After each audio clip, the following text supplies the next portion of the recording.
Dear investors, in the last month update, we had noted that domestic investors have raised 60,000 crores of cash by selling stocks to FPIs. We had expected a lot of this cash to be reinvested in the market, while some would have been obviously used for festival shopping. Since the investors were retail by nature a diverse set versus a very few institutional investors, and they would buy what they like, we had expected the breadth of the market to be high. This is being observed in the month of December, and we do believe it can continue going forward. Also, FPI flows, which were very strong in November, all-time record, were expected to taper off from the third week of December on account of year-end holidays. That we should see over the next few days. Lastly, last month itself, the West was looking at a strong second wave of COVID infections emerging while the vaccines were also being rolled out. Now, this was a concern to be kept at the back of the mind. On few days, this has manifested itself and resulted in some sharp market corrections. However, India has seen active cases go down and the economy continues to recover. Given these factors, we had expected the market to be much more range bound after the strong up move that we saw in the month of November. While at the same time had expected breadth of the market to remain high, and we had thought over the next period the chances for generation of alpha would remain strong, and this is something that we continue to believe. Coming down to a question that we have been facing, is the time for value stocks coming back? Is the mode of the market changing towards value stocks? Now here, while the value part of the market has done relatively well over the past period, we believe it is too early to conclude any change in the mode. Some value stocks, particularly in metal and mining space, have benefited from an uptick in the underlying commodity prices, and that should result in stock prices also being a bit more buoyant. Some value stocks in the power generation and transmission spaces, which are fixed return businesses by nature, have benefited from lower bond yields. At the same time, it's not as if high growth part of the market has gone down. It has seen consolidation, and parts of this space, the FMCG and the technology part in particular, have seen very strong moves as well. So, frankly, we believe what we have seen in the past period is more on account of sector rotation, more on account of retail reinvesting monies rather than any change in market preferences for a particular style. Second, there has been recent market volatility, and the question on valuations comes back: would valuations sustain? Now, let us consider the following points. The new high has been reached. We are over 10% higher than the earlier highs, and this has occurred after a gap of a year. So, in which period the economy has gone down, the profits went down, the markets also reflected the same, and they are back as the profits and the economy are back. Q3 may deliver growth on the GDP on Q3 of last year, and Q4 should be a strong growth quarter. Let's change the discourse a bit just to get the point across. Versus saying that markets are running ahead of the economy, the fact is markets are not 20% higher over the same period last year, and hence may seem to be lagging the recovery in profits seen in Q2. Q2 profit on a like-to-like basis were over 20% higher than same period of last year.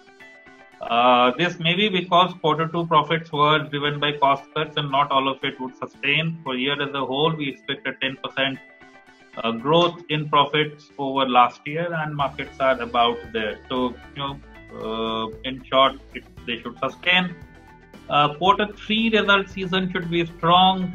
We covered that last period. In this year, Q3 the whole dispatch from factories and sales from retail happened in Q3, while last year the festive season was split over 2 quarters. All the indicators point to the continued recovery, and we do believe Q3 should be strong. While some costs may have returned, but substantial costs relating to travel, conferences, promotions, etc., still lower. And while margins would be lower than what we saw in Q2, they could be higher versus Q3 of last year. And we do believe we should see strong profit growth trajectory in Q3 over Q3 of last year. Q4 of this fiscal and Q1 of next fiscal have the benefit of low base. So Q3 would be a strong growth quarter, Q4 and Q1 would also be strong growth. So for some time, the market would have the benefit of good YOY growth in profits to sustain itself. So once again, a strong point favoring sustainability of current valuations. Policy environment continues to be very, very supportive. Central, state, local, municipal governments have all been working together to kickstart the economy by incentivizing new businesses, for example, through PLI schemes, cutting taxes, through stamp duty cuts, lowering prices of resources such as FSI for reality, and so on.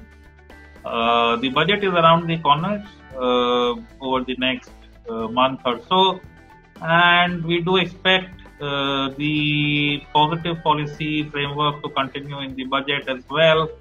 While government finances may be a bit stressed, we do not expect any new taxation on any part of the market or economy. In fact, this is the time when the government may be working to increase the pie rather than take a larger cut out of what is there.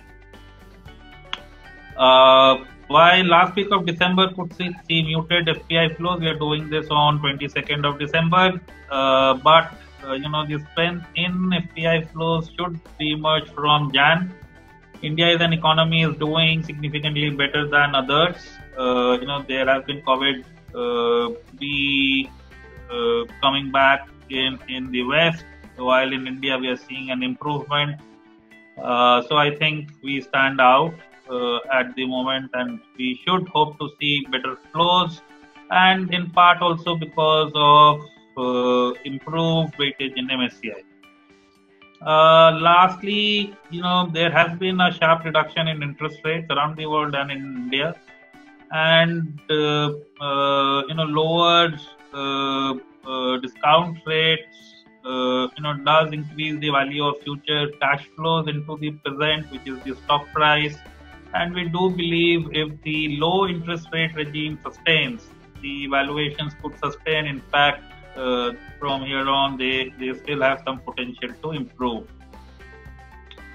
So all in all, we believe there are great chances of valuations to sustain. Key to watch would be earnings momentum and policy momentum, apart from, of course, liquidity and interest rates remaining low. Let's look at parts of the market next, and which parts could continue to do well.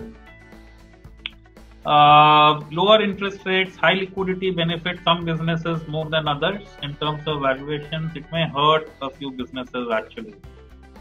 Financials such as the banks, financials are a large part of the market. Let's start with them. Financials have a tough job. A large branch network, which was seen as a source of competitive advantage, is less of a help in such times, because while you will gather a lot of deposits, the avenues to gainfully deploy those deposits reduce, and the same branch networks hence becomes a lower competitive advantage. we do believe with demand for credit low, the lending rates would continue to reduce, and there would come a point where the NIMs compress while deposit rates may also fall. As yet, we have seen strong dips in deposit rates and lending rates, and banks have more or less maintained NIMs. But going forward, if the deposit increase continues to be ahead of lending increase, then the NIM expansion may stop. In such a situation, good quality NBFCs should stand to benefit as they have higher margin clients and can continue to report better NIMs. Gold NBFCs are probably the safest credit and could gain if they are able to grow their franchisees. With COVID-19 intensity reducing, if we look at the non-lending businesses, the concerns on life insurance business should recede. Okay, and this space can see some improvement. This is a space which has been moving in a band for quite some time. With the COVID-19 concerns really reducing, we could see some improvement here. Lower discount rates to increase the enterprise value of life insurance businesses. Now, secondly, businesses which are currently requiring cash but hold a promise of a large free cash flows in future stand to benefit the most. For example, tech platform companies. It's not by accident that Nasdaq kind of an index, and a few tech companies have been doing so well. The tech space is also helped by increased consumer preference towards it on account of health concerns of the present times. So do more work over the net versus going out and doing it physically. The whole ecosystem benefits, and tech services companies also see higher business. The change in human behavior that we are seeing as a consequence of COVID may prove to be sticky. The space has been a strong performer and could continue to outperform while valuations may look high. This is a space where on the tech services side we have some exposure, but not exactly in the technology company side. But this is a space we are watching quite closely now, and there are some interesting businesses which are emerging on the tech side, especially in the mid-cap space. Clearly, there are businesses which are benefiting from the environment, such as pharmaceuticals and chemicals, both in terms of being continuous growth businesses in such times, and also benefiting from government policy, and they could continue to see strength going forward. Asset-light businesses stand out. Asset-light businesses with a strong moat, such as consumers, offer long-term growth visibility in a country like India, and can see valuation sustain at high levels in a scenario of lower cost of capital. So, this is a space where traditional valuation look at or point out to it being expensive, but we believe these spaces can clearly sustain these kind of valuations given the long period growth visibility. Amongst spaces which offer value, we do believe power generation and transmission spaces could do well, where valuations would benefit from lower capital cost. Gold loan businesses, for example, where ROEs are high and business growth could sustain going forward and has been less impacted from COVID. These are the other spaces which can do well. Lastly, businesses which actually get impacted negatively by the environment are asset-heavy businesses whose profits are market-linked, and the moat for their promoters partly is their ability to channelize large sums of money apart from other resources, of course.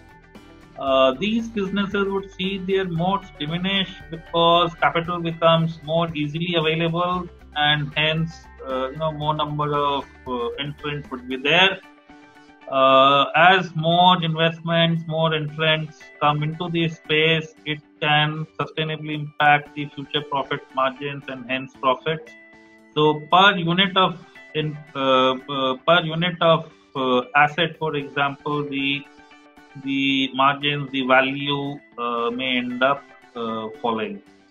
But yes, in the short term, dislocation of supply chains may cause commodity prices to stay high and may even harden further, and that could benefit this space. However, we do believe this can prove to be temporary.